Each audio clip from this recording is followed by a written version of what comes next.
Hi, my name is Mia Tretta, and on November 14th, 2019, I became an all too familiar American headline. I was shot in the stomach at my high school by a boy who brought his father's 45 caliber ghost gun to school. Next to me, my best friend Dominic Blackwell was killed. 3 others were dead or injured. Tragic, right? Yes. But my story is not unique. We've heard stories like mine before, and frankly, there are too many people like me.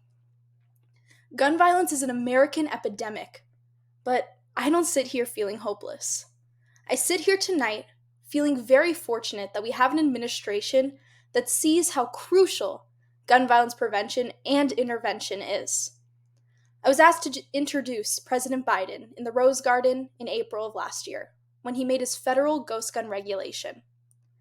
And when I was there, he promised me he would do everything he could to support the lives of those touched by gun violence and prevent it from happening to anyone else. And over the past years of his holding office, he has done just that. He has made the voices of advocates like me and many people on this call heard, known, and appreciated.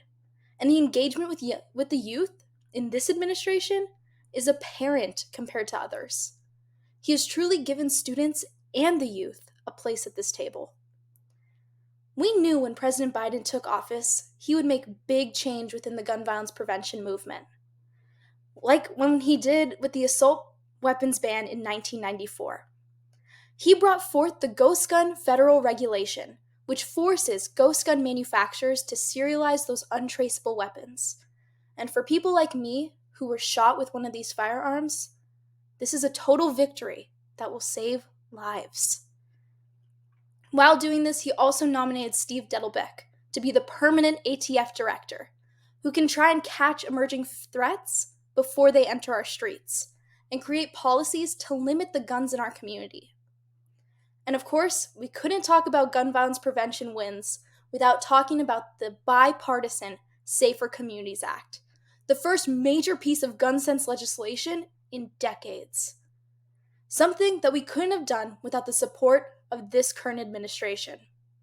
And even with all the incredible action and support of the administration, there's still more work to be done. Ghost guns and other emerging threats need to continue to be addressed and regulated with comprehensive action at the local, state, and federal levels. With the new bipartisan Safer Communities Act, we must make sure that there's a detailed plan for meaningful implementation, ensuring that violence intervention reaches the communities that would benefit most from it, as well as putting violence prevention programs in schools, stopping threats before they happen. Training on how to properly conduct background checks, especially for people under 21, and using the new firearm tracking statute to target the largest source of crime guns.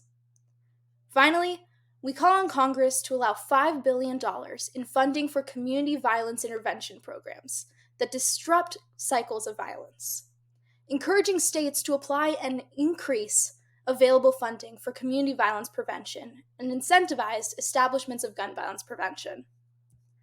Brandon Tassay, the man who stopped the Monterey Park shooter, is a hero. But of course, his life is now changed forever. And although he's heroic, I am 100% sure he would go back to the day before and have none of this ever happen. No civilian should have to be that brave. We need to end gun violence before it happens. With meaningful gun sense legislation, we can do that. And fortunately, we have an administration that recognizes this.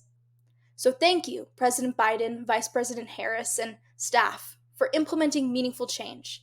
And thank you to all of the other change makers on this call who are also fighting for meaningful social justice and safety. All of the causes you will hear about tonight have lots in common.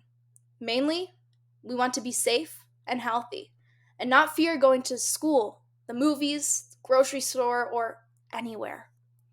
We can have a country free of gun violence, so call upon your legislators, uplift survivors' voices, educate yourself and others on this cause, and be the change you want to see in the world.